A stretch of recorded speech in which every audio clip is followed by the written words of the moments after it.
สวัสดีครับสบายดีสวัสดีครับผมวันนี้กับมาพ่อกับสองบาเสิร์ชชาแนลคือเก่าคือเดิมพี่น้องเนาะพี่น้องมามื้อนี้บาเสิร์ชก็จะพาพี่น้องกินข้าวกินน้ำคือเก่าเวลาเก่าที่เดิมพี่น้องมาทุกคู่ทุกคนแซ่บนำกันกินซุปหน่อไม้พี่น้องมื้อนี้ฝากกดไลค์กดแชร์กดติดตาม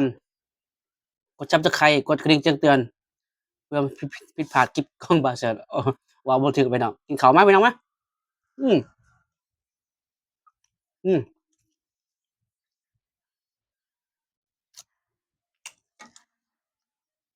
อันนี้ผักกาดกับผักสะไลด์พี่น้องผักใส่อืม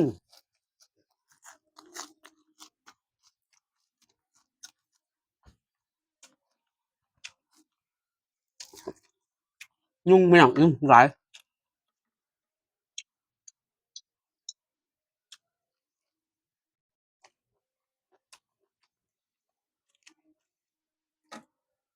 อยากไปเห็นกับล่วงมาแหละ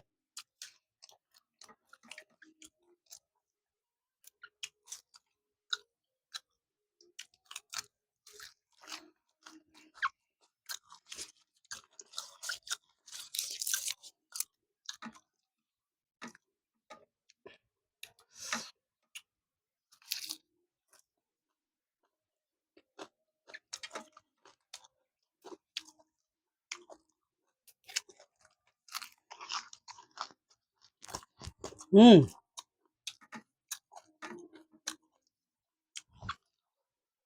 นี่ก็เขายุ่ง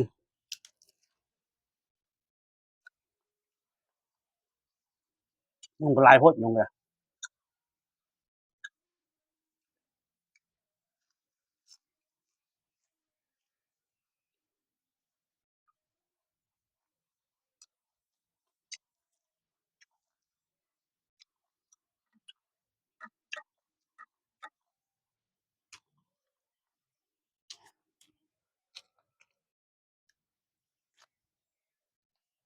อืม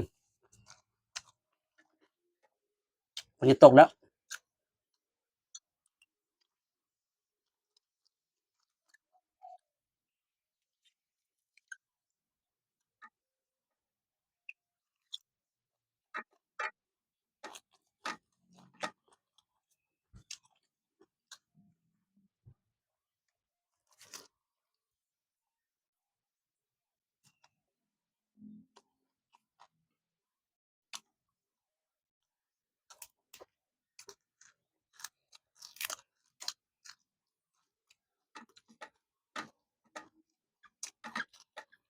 พากินพาไปพี่น้องเอ้ยมันตก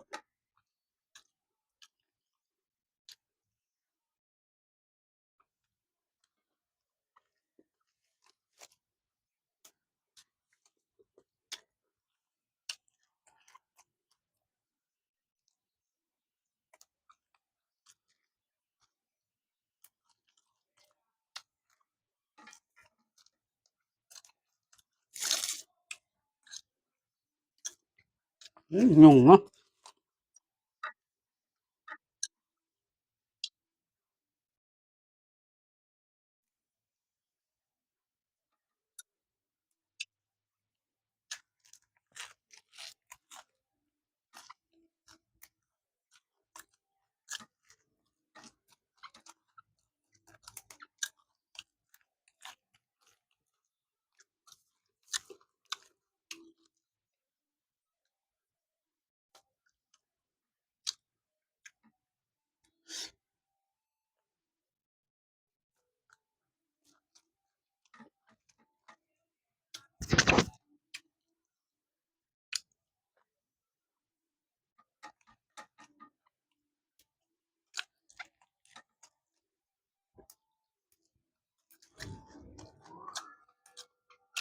อืม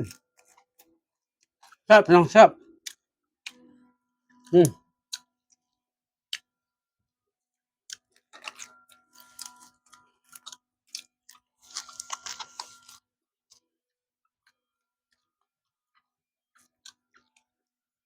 แซ่บ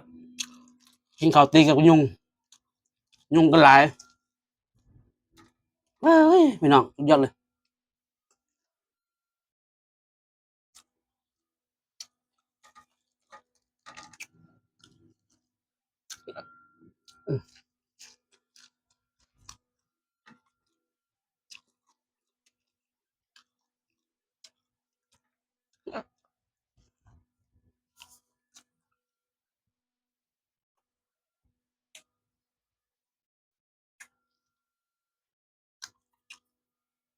อืม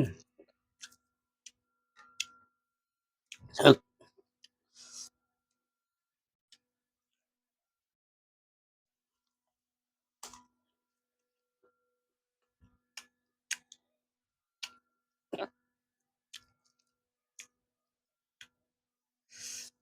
อืมถึกเลยพี่น้องเอ้ย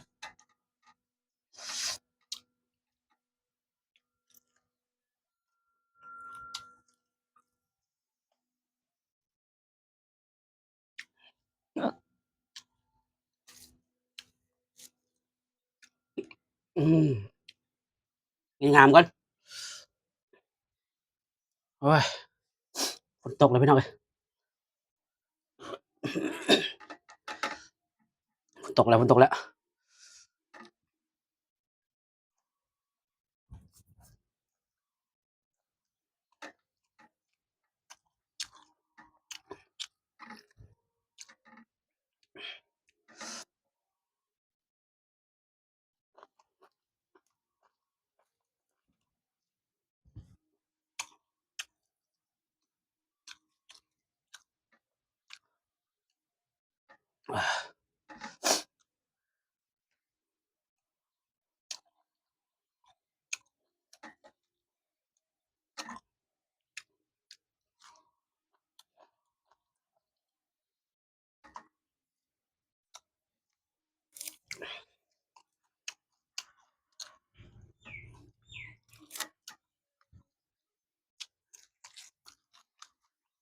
อืมแซ่บแห้งพี่น้องแซ่บคักเลยยอดอืมเอาอะไรกินกับซุปหน่อไม้โอ้ย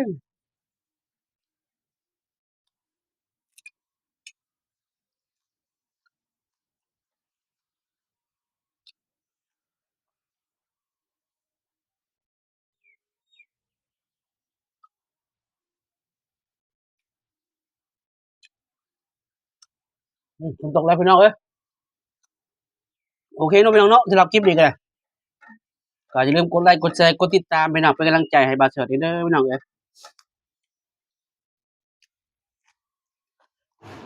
ไปก่อนครับผม